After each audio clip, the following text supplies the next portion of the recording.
If you remember fast-paced pod racing action, ugly alien pilots, and just straight-up crashing, then you grew up playing Star Wars Racer, but which one, the original or its 2002 sequel, Racer Revenge? Well, in this video, we're going to compare both games, highlighting their similarities and differences to try and figure out why the original became a classic whilst the sequel has been largely forgotten. Let's start by comparing both games' settings and presentation. Now, the original Episode 1 Racer was very much a tie-in to the pod racing part of Episode 1. It doesn't really have a plot. Yes, it uses the characters, events, and locations from the Phantom Menace, but it doesn't sit anywhere in the established canon, which means that little Anakin can go on a galaxy-wide Grand Prix. Now, Racer Revenge does try to set up a bit more of a plot. Its opening crawl mentions that it's been 8 years since the first Boonta Eve, and Sebulba is back with a vengeance against Anakin, who's all grown up and looking like his Episode 2 self. Remember, this game was released only a few months before Attack of the Clones. So, does this mean that Obi-Wan was fine with letting Anakin abandon his Jedi studies and just go off pod racing? Well, maybe. Anakin even says it. My master will be proud.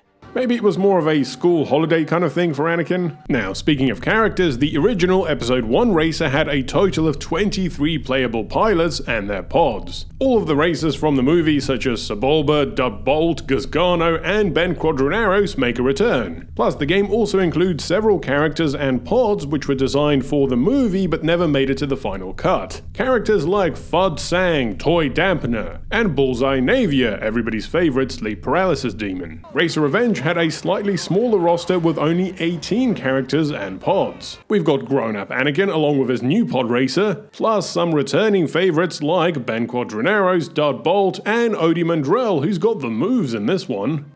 Come on! You also have a bunch of new races which were designed just for the game, and these range from goofy to outright terrifying. Seriously, what the f*** is that thing? Plus, you also get the updated Sebulba with his redesigned pod racer. There are also a bunch of unlockable racers whose stats are already maxed out, like Episode 1 Anakin and Sebulba, both with their original pods. We've also got Watto, who seems to have put his engines on backwards. There's Darth Maul, who seems really pissed off that he ended up in this game. And then there's Vader, who's a bit confused about what he's doing in this timeline, but he's being a good sport about it. I will crush their puny pod racers. The vehicle stats are also slightly different between the two games. Racer Revenge dropped some of the more intricate stats in favor of vehicle defense, which we'll get to in a second. In the original game's tournament mode, parts of your racer could degrade after each race, and you'd have to purchase pit droids to maintain them. Unfortunately, this feature is absent from Racer Revenge. There is no degradation of pods after the race. The same goes for the overall pod racer customization. The original game let you buy different parts from Watto's shop, and if you didn't have enough credits, you could look in the junkyard for lower quality parts. And this all made for a surprisingly deep customization system. And the cherry on top was of course the 3D viewer, where you could admire your pod from every angle. You see, it was all of these little things which came together to push Racer beyond being just another licensed game. Unfortunately, Racer Revenge removed many of these features. You could still upgrade your pod, but it was all done in one place, Watto's garage. And the upgrades were very simple this time around. You didn't see the parts, it was just a stat boost. There was no junkyard and sadly no 3D turnaround for your pods, which was a real shame because I would have really loved to see what they looked like with the updated graphics. But hey, at least Watto still brings the same energy from the first game. They come here, they look around, they no buy. Why nobody buy? They come here, they mess up my store. They come in, they look around, they no buy. Why nobody buys? Also, they really made Watto's voice actor work for his paycheck in this one. Here are some of his greatest hits from when he's racing. Can we make a deal? I think I need a better pod racer. It's very bad. Okay, but what about the gameplay? Well, the original did a great job of making you feel like the pods were really going 600 miles per hour. In addition to that, the pods were also able to slide, roll, and pitch in different directions. There was also an added boost feature, however the game forced you to be tactical here. If you spammed the boost too many times, the engine would overheat and blow up. Another nice addition was the repair function, which allowed you to fix up your pod during the race. Of course, the trade-off was that the pod would slow down while you were repairing it. And with this original, LucasArts struck a great balance between fun, arcade-style racing and just enough strategy to make it different. Now, Racer Revenge keeps the core mechanics from the original. The pods still feel really fast, but now there's more of a weightier feeling behind them. You can still repair them during the race, and you can still boost and power slide, but some of the finer details like the roll and pitch have been removed, which is a bit of a shame. Instead, Racer Revenge focuses on a single new mechanic: destruction. Team Torpagales is out of the race. Each racer now has a visible health bar which you can deplete by crashing into them or trying to ram them into obstacles. The more competitors you destroy, the more points you will get or credits to upgrade your pod in the tournament mode via the new Watto's Bribe feature. However, this new destruction feature is a bit of a double-edged sword. In the original Racer, if you blew up, you'd just respawn and you'd be off a second later. But in Racer Revenge, there is no respawning, because your own pod will also have a health bar, and if you take too much damage, that's it, the race is over.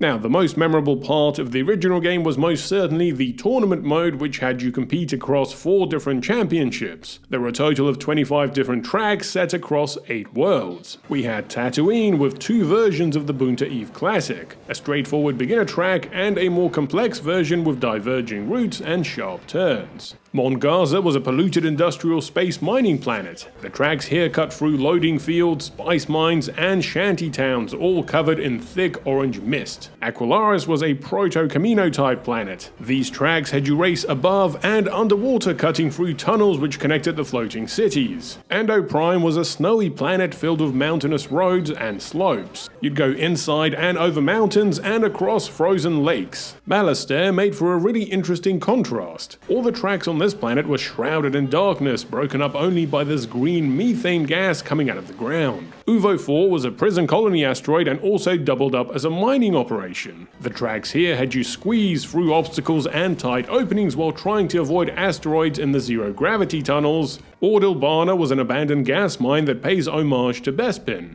These tracks had you race through narrow suspended bridges and circulation tunnels as you tried to clear the many gaps in the skyway. And finally we had Barunda, which was filled with all sorts of different locations, from city to sand mines to the inside of a volcano. And I think LucasArts did a great job creating vibrant and varied tracks that went beyond just what we saw in the movie and made pod racing feel like a galaxy-wide sport. The PC version even had these really nice pre-rendered cutscenes of the planet, each with commentary from the 2-headed aliens from the movie. It's a gorgeous evening here on the ocean world Aquilaris. Now, when it comes to Racer Revenge, the tournament is still very much the main single-player mode. This time it's split into only 3 cups. You still get a cutscene that introduces each track, but this time it's using in-engine graphics, and the commentary is now done by Star Wars voiceover legend Tom Kane. Best of luck to the racers, and our condolences to the families of the unlucky ones. This time around, the announcer will also give you bits of commentary throughout the race depending on what you're doing. Oh, another big hit! Unfortunately, Racer Revenge scaled down the number of tracks to 13 across only 5 worlds. Tatooine was the only returning planet with 3 tracks. The Mos Espa Open is a short and snappy track sending you past Jabba's palace with split routes through caves and dunes before squeezing into these narrow sand corridors. The Badlands is a bit harsher, it's said, during dusk and filled with sand crawlers and moisture evaporators. And finally, the Boonta Eve Classic returns, and this is actually the only returning track from the first game. We then get the planet Sullus. The tracks here are a mixture of factories and flames. For example, the Sorrow sub-facility takes you through the corporate plant and then out through these glass tubes where you can just spin yourself dizzy. Meanwhile, the Ceres Serrano contrast volcanoes and lava beds with busy city streets. Mon Calamari makes its first appearance in the series and mixes things up with a bunch of floating city tracks. The Oratoro Garm track looks great, but it's easy to slip off these platforms platforms, especially if you get distracted looking at all these alien head busts. Meanwhile, the Belast Complex track takes you inside the massive tanks that keep the city above water. The planet Gamor goes in the opposite direction. Its tracks are filled with wild jungle chaos. The Watchtower Run winds through fortresses and junkyards in the rainforest. Meanwhile, the ruins of Karna's Garul take you through the remnants of an old battlefield. And the Citadel contrasts the Rocky Mountain terrain with a wild jungle.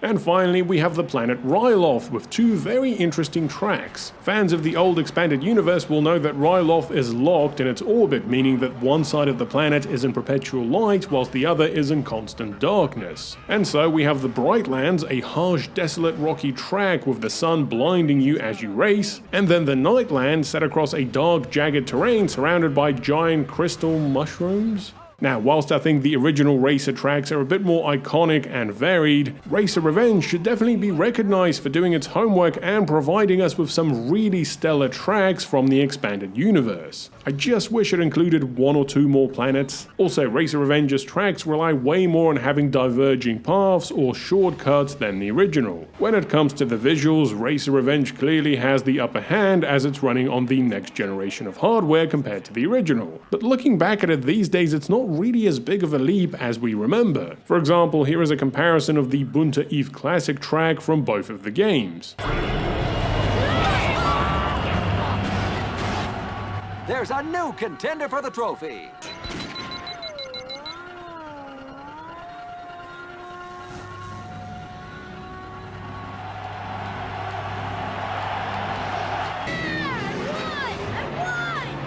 And so there we have it, the original Episode 1 Racer compared to Racer Revenge. So where did the sequel go wrong? Well, there's no single fatal issue with Racer Revenge. In fact, I think it's a pretty good game, but it was following up in the footsteps of one of the best Star Wars games ever made. The original Racer was developed in-house by LucasArts, who worked closely with Lucasfilm during the production of The Phantom Menace. Racer was intended to be one of the big flagship tie-in products for one of the biggest movies of all time, so LucasArts put all their resources into making this a great game. On the other hand, Racer Revenge was handed over to Rainbow Studio, a third-party developer who had done a few off-road and BMX games. And I don't know if there were tight deadlines or the developers just had a lack of experience, but Racer Revenge just ended up feeling smaller than its predecessor. It had less tracks, less pod races, and less customization features. Sure, the destruction takedown feature was a nice addition, and it would make for some fun multiplayer mayhem, but it just wasn't enough to make up for the lack of content. Again, Racer Revenge is a really good Star Wars game, and I would recommend playing it, especially seeing that it's now available on the PlayStation Store. It just didn't quite fill the big shoes of its predecessor, but that's just my take. Please let me know your thoughts on Racer Revenge in the comments below.